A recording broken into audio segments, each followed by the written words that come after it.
All right, this is Jeff Zimmerman here. I'm with 140-pound star Kenneth Simms Jr. How you doing, Kenneth? Good. You're in Vegas, man, the fight capital of the world for Charlo Canelo, huh? Big one, yeah. So your last fight, man, we were just talking about it. A tough, pull-it-out, grinding fight. Take me back to that night. It was tough. I went in expecting it to be tough. It was a big. If you gonna be honest, it was a big step up for me. But I was prepared. I was ready. So no matter what was going on, I was making sure I come out victorious. And now you're number 2 of the WBA, and still waiting for the crack at the title. Yeah, it's frustrating a little bit. Last week they mandated Barroso, who just fought for the title, on the same card as me actually, to fight O'Hara Davies for the interim title because Rolly's on an injury exemption or something. So, but I felt like it should have been me that would get mandated because I'm number 2 and Davies is number 1. So it is frustrating a little bit. I guess they're trying to do right by Barroso because everybody felt like that fight shouldn't have been stopped. I mean, I don't think it should have been stopped either, but I also don't think he should just get another shot at it right away. But I guess them fighting puts me in a pretty good position because then after they fight, I would probably most likely move up to number 1, and then I'll be the mandatory, and I don't think they can stay away from me at that point. It seems like you seem like you're always in this predicament. Yeah, like you're kind of that odd man out, like, you know. And I know you're tight with Crawford. You know, do you kind of get that same chip on your shoulder, kind of that Crawford's used to become pound for pound number 1? Yeah, he called me. What was it, like 2 weeks ago? He called me. He was just checking on me because he was in Chicago. He just called me, and we pretty much just had the same conversation the answer I just told you, man. He's just telling me the same thing, just stay ready, because they're not going to give it to me, which I already know. Boxing never given me anything. I always have to take it and earn it. So I'm just staying the course because my journey is getting to where I'm at and been easy. So I know to keep going up, it's not going to be easy. So I just got to keep doing what I've been doing. You were in the building for Crawford Spence. I was there as well. I mean, I knew Bud was your guy.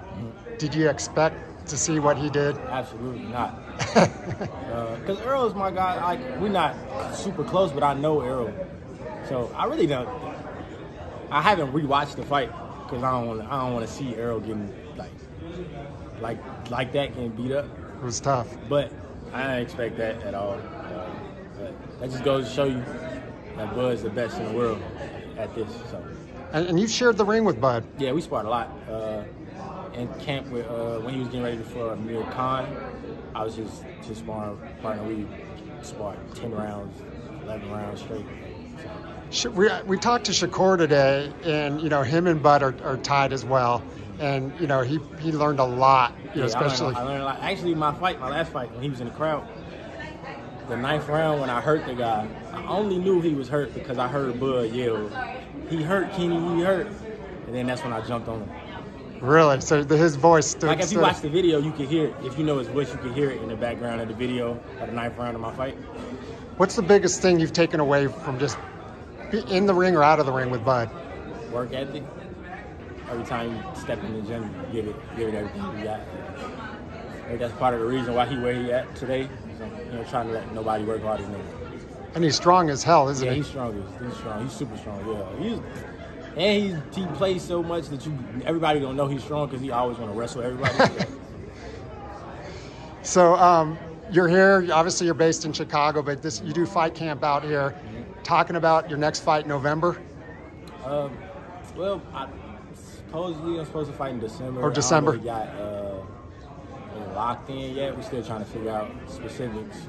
So I don't really have too much information about that. But I'll make sure Julie lets you know when we can get back together, but I don't really know anything myself yet. So.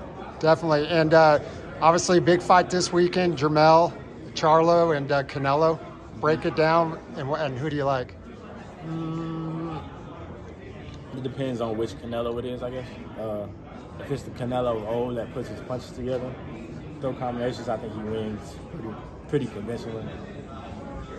his last couple fights, he's been kind of loading up on everything. Mm-hmm. So I think that would give Charlo a better chance. I think Charlo has a good chance anyway, because I know he's jumping up 2 classes, but I don't think Canelo's that big of a guy at 168 anyway. And I think Charlo's huge for 154, and he would be like big even at 160. So I think the weight, of course, it plays a factor because it's weight class for a reason. But I don't think it's gonna play as big of a factor as everybody else think it is. I don't say everybody else, but most people think it is. If I had to like pick, I would go Canelo. I do think Charlo's going to give him some problems because as he showed his last week, he's been working on his footwork, and that we know that gives Canelo problems, movements. Right.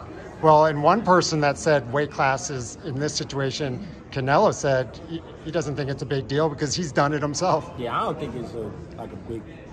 For some people, it's a big deal, and others it's not. I don't think in this situation it's that big of a deal, big of a jump. Hopefully a good fight. Yeah, I hope so. Yeah. I think the whole card is a good card, actually. Yeah. Yeah. Speaking of, I mean, obviously junior middleweight, Jesus Ramos and Erickson Lubin. What do you think about that fight? I really hate that fight because I'm cool with Jesus, and then Lubin's my guy since we were kids. So I don't like that fight. Yeah, gets personal. It's going to happen. So I'm not picking a winner. I'm not picking who I want to win. I'm going to just watch that fight and enjoy it. And then one more, Ugas Barrios. It's a tough one, but I'll probably have to say Ugas. It's based on the level of competition he's fought. And Barrios is good, but I don't know. I think Ugas is maybe too tricky for him. All right, you heard it here. Kenneth Simms Jr. in town. Hometown kid from Chicago, waiting for his chance to fight for a world title. Stay tuned. Hopefully back in December. Kenneth, always appreciate the time. Thank you. Thank you.